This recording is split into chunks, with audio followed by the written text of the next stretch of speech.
Hello everyone, this is Gabrielle. This is my participation blog response for Chapter 4, where we discussed behaviorist adult education, and I've read through all of your posts and just have a few comments I wanted to point out.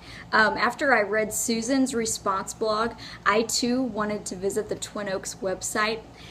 For some reason, when I read about Twin Oaks initially, I saw the date 1972 and assumed this was an experiment that took place long ago and failed. But after rereading the section, I discovered the commune is still in existence today. So I went to the website, checked it out, and read more about them. But I do want to point out, it says that Twin Oaks is an intentional community. It was founded in 1967 based on the behaviorist principles of B.F. Skinner's book, Walden 2. We are no longer a behaviorist community, but it is here that our roots lie, and so we are including this information on our website. They go on to say, Twin Oaks now has an ideologically diverse membership. So I don't think the initial experiment is truly in place today, but there is still a community that lives together. They share their income, and it was interesting to read about it, something I wouldn't think would work in the long term, but it works for them. So the notion of behavioral engineering sounds terrifying to me. That reminds me of the book The Giver. They turned that into a movie last year, and it's kind of interesting. But another argument I have against a radical behaviorist approach is adopted children who were raised in different environments but still grew up to be just like their biological parents.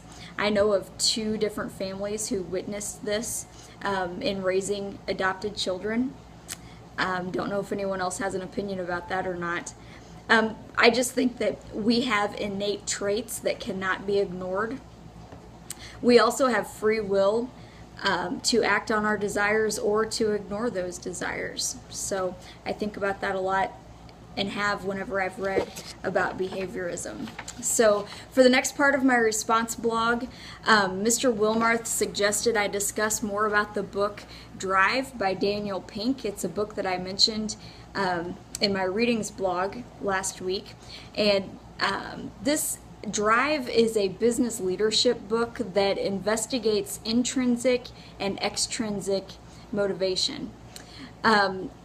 Through the work of psychologist Harry Harlow in the 1940s, science has proven that if-then rewards, also known as carrots and sticks, that approach does not work. Rewards such as, if you sell 10 widgets in 1 month, then we will send your family on a cruise. Or in the case of education, if you memorize this page, you will pass the test. Over time, these type of incentives actually diminish performance, they crush creativity, and they crowd out good behavior.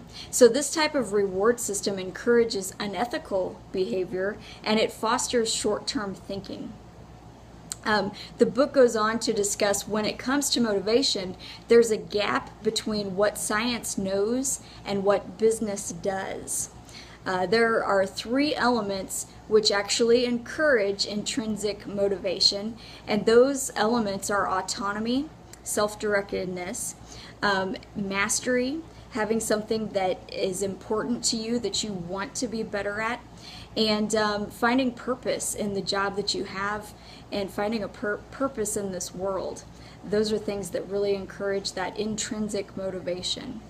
And I think that's just related to behaviorism, and I feel the behavioristic approach to learning stifles some of that intrinsic motivation that's really discussed in Drive by Daniel Pink.